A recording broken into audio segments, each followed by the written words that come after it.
Pernahkah kalian mendengar siklus hidrologi sedang?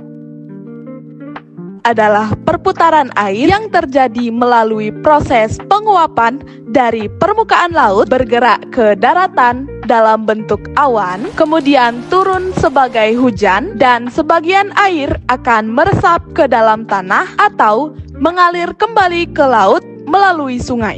Berbeda dengan siklus pendek yang airnya langsung turun hujan di atas laut, pada siklus sedang, uap air dibawa angin ke daratan sebelum akhirnya jatuh sebagai presipitasi. Berikut adalah tahap-tahap yang terjadi dalam siklus ini. Tahap pertama adalah evaporasi atau penguapan. Evaporasi adalah proses penguapan air akibat panas dari sinar matahari.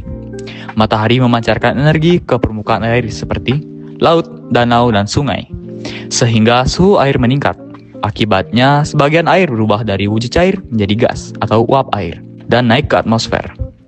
Proses ini terjadi secara terus-menerus sebagai bagian dari siklus air. Tahap kedua yaitu adveksi atau pergerakan massa udara, adalah proses perpindahan uap air atau awan secara horizontal oleh angin, biasanya dari laut menuju daratan. Setelah air menguap dari permukaan laut, angin membawa uap air tersebut ke wilayah lain seperti daratan.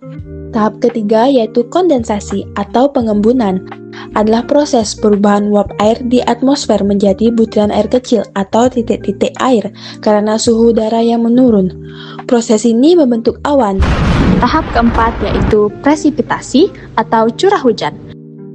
Ketika awan sudah tidak lagi mampu menampung butiran air yang semakin berat, air tersebut jatuh kembali ke bumi dalam bentuk hujan.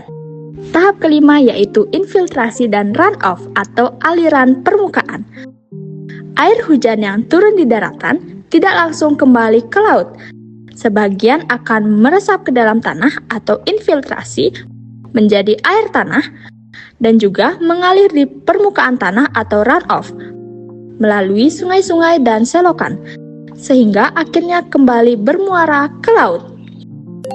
Jadi, kesimpulannya, siklus hidrologi sedang adalah proses peredaran air dari laut ke atmosfer melalui penguapan, kemudian mengalami kondensasi menjadi awan, berpindah ke daratan dan turun sebagai hujan.